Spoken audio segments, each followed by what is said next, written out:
Hello, my name is Ron Marsh. I'm here today at Pier 21 Immigration Museum to talk about the Empress of Ireland, a model which I built. I was born and bred in Halifax. I'm the son of a sailor, and I worked 38 years for the Navy in D&D. I was not in the Navy, I was a civilian mechanic.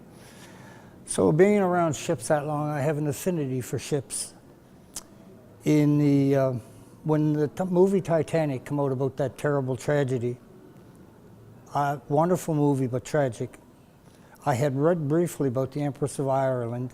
I delved into it and I realized this was Canada's Titanic. Now just about everybody knows the story of the Titanic, but there's not many people, especially Canadians, that know the story of the Empress of Ireland. I felt compelled to build something to her memory, and this is what I built. It's not as big as the real ship, mind you, but probably just as difficult to build. I started this ship about a year after the movie Titanic came out, having researched. I got plans for the ship from the Keeper of the Keys in Scotland. She was built in Scotland, actually, at Fairfield Shipbuilding and Engineering in Govan, Scotland. So I got a copy of the plans. I got as many books and photographs as I could of the ship. I made some builder's notes and sketches to help me with the ship, and then I proceeded. Now, I had built models before, but they were usually from Maquette. This was my first scratch-built model. Everything on this model is built by hand. It didn't come out of a box. It took me approximately about 800 hours over a 12-month period to get her the way she is right now. I was using pictures of the interior and the exterior mostly.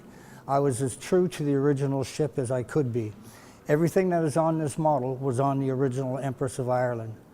She brought a lot of immigrants to Canada at the turn of the last century. She was what we would class, if you compared her to the Titanic at the time, she was not a luxury, she was called an intermediate. She was luxurious, was appointed very well, beautiful interiors, but not quite as opulent as some of the larger boats. Her sole purpose was mainly passengers, immigrants, and some cargo. The mindset is, if you feel good about it, then sit down, and even if you only work on it 10 minutes, you're still moving forward. As I said earlier, there were times I worked on this for 8 hours. There were other times I worked on it for 15 minutes. Then there were days I didn't touch it at all. I just thought about what I was going to do. And always think ahead, always plan ahead. Because the way the ship is built is similar to the way they build a car today. They build it from the inside out. So sometimes you got to think a couple steps ahead and place this object before you place a skylight over it or something you might have to build inside.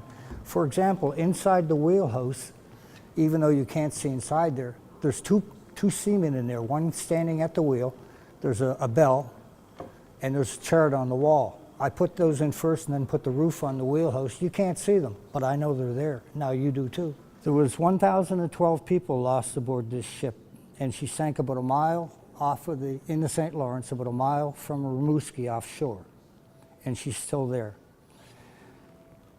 I primarily built this model because at the time, most people knew about the Titanic. Hardly anybody, especially Canadians, knew about the Empress of Ireland, and I just didn't think that was right. I felt she needed to be remembered.